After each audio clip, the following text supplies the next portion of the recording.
સાબરકાંઠા જિલ્લા પ્રભારી સચિવ સાબરકાંઠાની મુલાકાત દરમિયાન હિંમતનગર ઈડર હાઈવે ઉપર આવેલ હાથમતી પુલનું સ્થળ નિરીક્ષણ કર્યું હતું।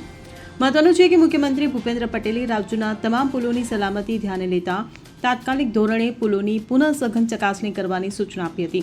ત્યારે મુખ્યમંત્રીની સૂચના અને માર્ગદર્શન હેઠળ સમગ્ર રાજ્યમાં પુલોનું નિરીક્ષણ અને જરૂરી જણાય તો સમારકામ કરવામાં આવી રહ્યું છે। જે અંતર્ગત જિલ્લા પ્રભારી સચિવ દ્વારા હિંમતનગર ઈડરને જોડતો મહેતાપુરા હાથમતી પુલનું સ્થળ નિરીક્ષણ કર્યું હતું। આ સમયે સેફટીને લગતા વિવિધ મુદ્દાઓની વિગતવાર જાણકારી મેળવી પુલની મજબૂતાઈ અંગે ટેકનિકલ ટીમ સાથે વિગતવાર ચર્ચા કરી હતી। ત્યારબાદ હિંમતનગર ખાતેથી પસાર થતા નેશનલ હાઈવે સહકારી જીન સર્વિસ રોડ અને ફ્લાયઓવરનું નિરીક્ષણ કર્યું તેમજ દેરોલ વિજાપુર પુલનું નિરીક્ષણ કરી સેફટી અંગે જરૂરી સૂચનો કર્યા હતા। આ મુલાકાત સમયે જિલ્લા કલેક્ટર લલિત નારાયણ સિંઘ સાધુ, જિલ્લા વિકાસ અધિકારી હર્ષદ વોરા, હિંમતનગર પ્રાંત વિમલ ચૌધરી, માર્ગ અને મકાન વિભાગના અધિકારી, નેશનલ હાઈવે ઓથોરિટીના અધિકારી તેમજ મામલતદાર ઉપસ્થિત રહ્યા હતા।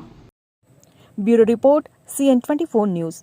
હવે જુઓ દેશ દુનિયાની તમામ ખબરો તમારી આંગળીના ટેરવે।